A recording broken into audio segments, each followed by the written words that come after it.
ये जो चुनाव है, ये चुनाव कोई हिमाचल सरकार बनाने के लिए नहीं होने जा रहा है। ये जो चुनाव है, ये कोई मुख्यमंत्री का चुनाव नहीं होने जा रहा, क्योंकि हमारी सरकार के 3.5 साल है। 3.5 साल हिमाचल प्रदेश में कांग्रेस की सरकार चलेगी। लेकिन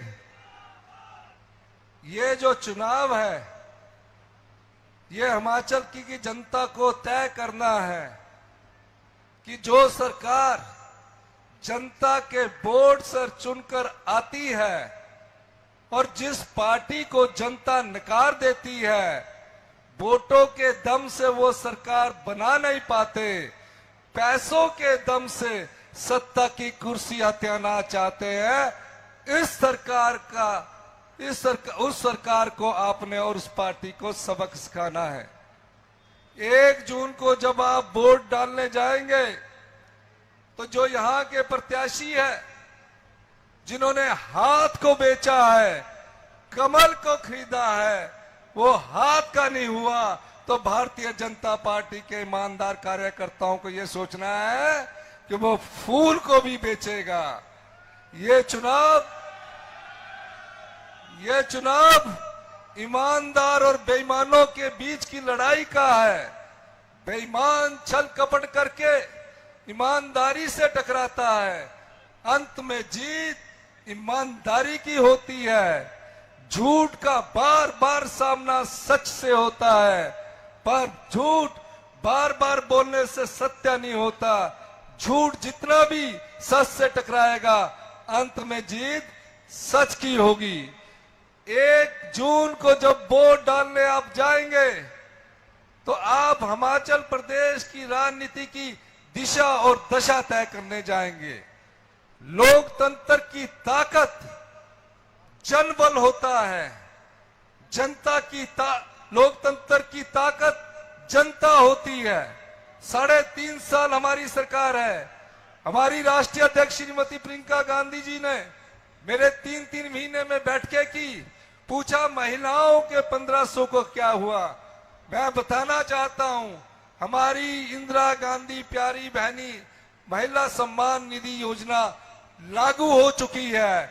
2,37,000 महिलाओं को 1500 मिलना शुरू हो गया। लेकिन जब हमारी महिलाएं फॉर्म भरने गई तो जो जयराम ठाकुर जी और बिंदल जी कहते थे 1500 कम मिलेगा, वो चुनाव आयोग के पास चले गए, कहा अभी नहीं मिलना चाहिए। और केंद्र की सरकार ने चुनाव आयोग पर दबाव डालकर आपका फॉर्म भरना और 1500 रुपया रुकवाया। लेकिन मैं ये कहना चाहता हूं, हमने अपील दी, 1500 के फॉर्म भरने की हमें इजाजत मिल गई है। सारी बहनें हमारी वेलफेयर में ऑफिस में जाकर इंदिरा गांधी प्यारी बहना सम्मान निधि का फॉर्म भर सकती है। और अगर हमारा कल पेशी है चुनाव आयोग में, अगर कल हम उसमें हमारे को उन्होंने पैसा रिलीज करने के लिए बोल दिया, हमने 800 करोड़ रुपए का बजट का प्रावधान आपके लिए किया है, तो मैं कह सकता हूं कि 48 घंटे के अंदर आपके अकाउंट में 1500 रुपया आ जाएगा। यही नहीं, अगर आचार संहिता के चुनाव आयोग ने हमें इजाजत नहीं दी, तो आचार संहिता के बाद एक मुख्यमंत्री के तौर पर मैं कहता हूं कि अप्रैल के भी 1500 और मई के भी 1500 आपके खाते में जाएंगे। ये जो चुनाव है, यहां एक और बड़ी अहम बात है। 20 साल से और 26 साल से आप भारतीय जनता पार्टी का प्रत्याशी अनुराग ठाकुर को संसद में भेजते रहे हो। 20 साल में एक एमपी लैड जो होता 6 करोड़ मिलता है। आप अनुराग ठाकुर जी से बोलिए, पिछली बार आए थे कि नंगल तलवाड़ा रेल का कार्य पूरा कर दिया जाएगा। प्रधानमंत्री जी ने भी कहा था 30 साल से नंगल तलवाड़ा रेलवे लाइन चल रही है, अभी तक पूरी नहीं हुई, आज तक पूरी नहीं हुई।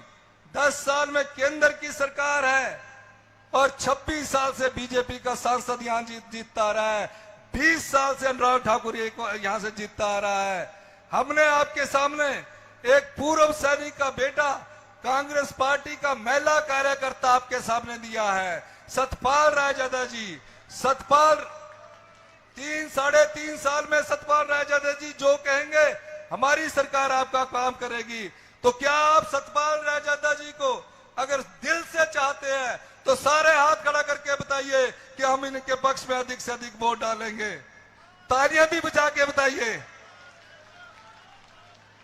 अंत में मैं इस क्षेत्र की बात करना चाहता हूं, क्योंकि हमारी राष्ट्रीय नेता प्रियंका गांधी जी ने आज 44 डिग्री के टेम्परेचर में भी कहा कि मैं हिमाचल के हर गांव में हर लोगों से मिलना चाहती हूं।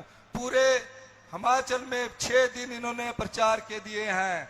क्यों दिए हैं? जहां प्यार होता है, जहां अपनापन होता है। हमारा गांधी परिवार के साथ हिमाचल का एक ऐसा रिश्ता है। हिमाचल बनाया श्रीमती इंदिरा गांधी जी ने। सोनिया जी देश की पहली ऐसी महिला बनी, कोई नहीं हो सकता ऐसा।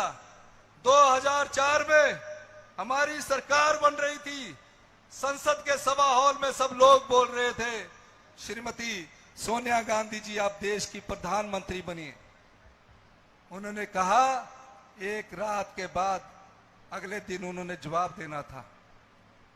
रात को जब वो सो रहे होंगे तो देश के सबसे बड़े लोकतंत्र के प्रधानमंत्री का पद उनके पास था। सुबह वो संसद के पास आती है, कहती है कि मैं देश के प्रधानमंत्री का पद ठुकराती हूं, मैं कांग्रेस पार्टी के अध्यक्ष के रूप में कांग्रेस पार्टी की सेवा करती हूं। श्रीमती सोनिया गांधी ने देश के प्रधानमंत्री का पद त्याग किया। यहां आजकल कोई पंचायत प्रधान का पद भी त्याग नहीं करता, वार्ड पंच भी नहीं त्याग करता। तो ऐसे कुर्बानी वाली और त्याग करने वाली हमारी नेता श्रीमती सोनिया गांधी जो कांग्रेस पार्टी से है। भारतीय जनता पार्टी के लोग तो प्रधानमंत्री का पद प्राप्त करने के लिए झूठ पर झूठ बोल रहे हैं। अंत में मैं ये कहना चाहता हूं कि आप लोग यहां से 14 महीने पहले विधायक आपने कांग्रेस पार्टी के हाथ पर निशान पर चुनकर भेजा। मैं यहां 2 महीने पहले आया, मुझे ऑटो वाले मिले, मुझे टैक्सी वाले मिले। मैंने जो कहा वो यहां दिया और फिर मैं शिमला गया। मैंने अधिकारियों में को बदलने के लिए यहां मुझे सूचना मिली। मैंने अधिकारी को पूछा, उसने बोला सर मुझे गगरेट मत भेजना। मैंने बोला क्या बात है, क्यों नहीं भेजना? कहता जनाब गगरेट मत भेजो, मुझे काजा भेज दो, उससे दूर भेजो, गगरेट मैं नहीं जाऊंगा। मैंने पूछा ऐसी क्या बात है? जनाब मैं ईमानदारी से कहता जनता की सेवा करने जाऊंगा, मैं गगरेट में जाकर कमीशन इकट्ठी नहीं कर सकता, क्योंकि यहाँ चतन्या टैक्स लगा हुआ है। ढाबे वाले पर चतन्या टैक्स है, चाय वाले पर चतन्या टैक्स था, पकोड़े वाले पर चतन्या टैक्स था, पेट्रोल पंप वालों पर चतन्या टैक्स था।